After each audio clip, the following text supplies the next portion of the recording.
NSP निराला music channel में आप मन के स्वागत है। हमर नवा नवा गीत सुने बर और हमर वीडियो ला देखे बर हमर चैनल ला सब्सक्राइब करके रखिया और हमर गाना पसंद आ जाही ता लाइक घलो कर दिहा और बेल आइकन के बटन ला घलो दबा दहा ताकि हमर गीत संगीत सबले पहले पहुँचे आप मन कनी।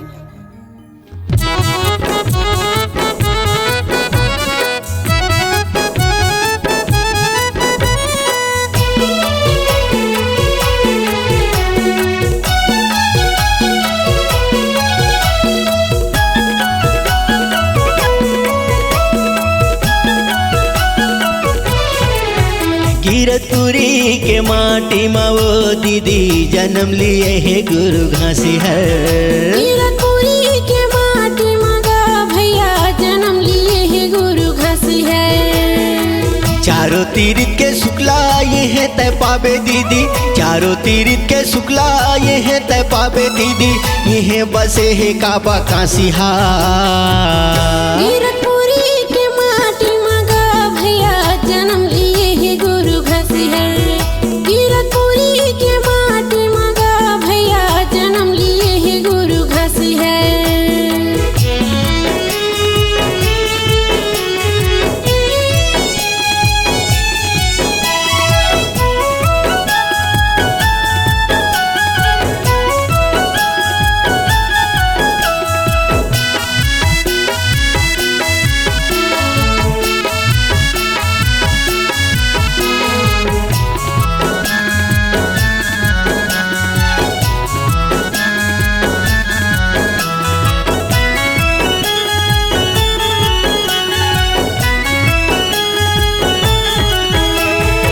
ये है गंगा यमुना ये है तीर्थ है वो, ये है तीर्थ है। सबले माया दुलार है सबला पीड़ित है गा सबला पीड़ित है।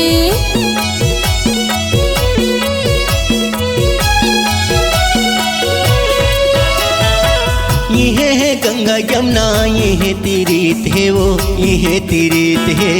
सबले माया दुलार है सबले पीड़ित है गा सबले पीड़ित है। ये तीर्थ है वो, ये तीर्थ है। सबला पीड़ित है गा सबला पीड़ित है। हाँ, ये तीर्थ है वो, ये तीर्थ है। सबला पीड़ित है गा सबला पीड़ित है। पैया मैं लगाऊं दीदी यही भूया के वो, पैया मैं लगाऊं दीदी यही भूया के वो, मात लगात हूँ धुर्रा माटीला। गिरतुरी के माटी में गा भैया जन्म लिए है गुरु घासी है। गिरतुरी के माटी में गा भैया जन्म लिए है गुरु घासी है।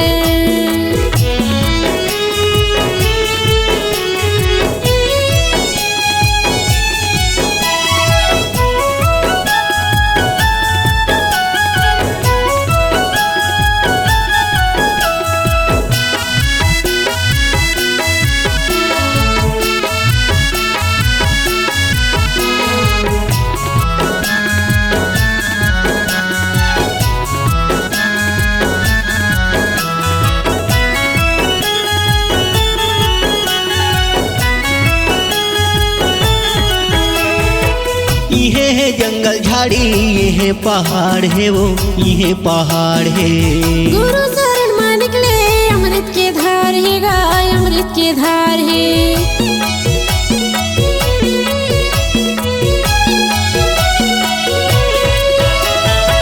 ये है जंगल झाड़ी ये है पहाड़ है वो, ये पहाड़ है। गुरु शरण मान निकले अमृत के धार है गा अमृत के धार है। ये पहाड़ है वो, ये पहाड़ है। अमृत के धार है गा अमृत के धार है। हाँ, ये पहाड़ है वो, ये पहाड़ है।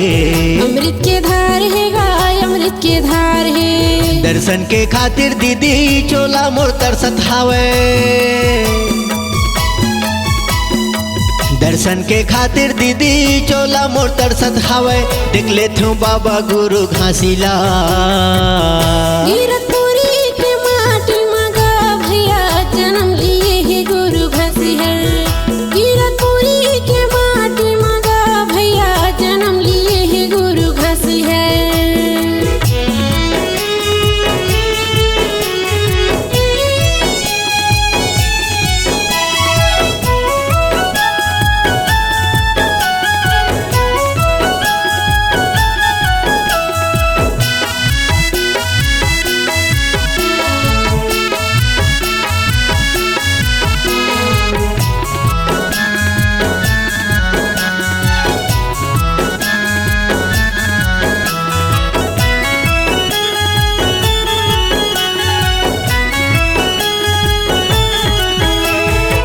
यह गुरु बाबा धुनी रामाय रही, धुनी रामाय रही।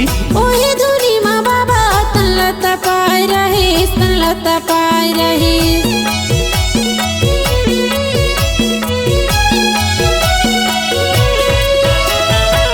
यह गुरु बाबा धुनी रामाय रही, धुनी रामाय रही। ओहे धुनी माँ बाबा तनलता पाय रहे, तनलता पाय रहे। धुनी रामाय रही, धुनी रामाय रही।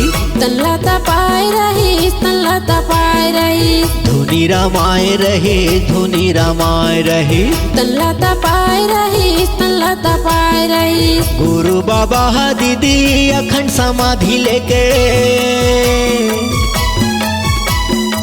गुरु बाबा दीदी अखंड समाधि लेके पाए रही से अमृतवाणी ला। गिरपुरी के माटी मगा भैया जन्म लिए है गुरु घसीहर। गिरपुरी के माटी मगा भैया जन्म लिए है गुरु घसीहर। जन्म लिए है गुरु घासीहर, जन्म लिए है गुरु घसीहर। जन्म लिए है गुरु घासीहर। जन्म लिए है गुरु घसीहर। जन्म लिए है गुरु घासीहर।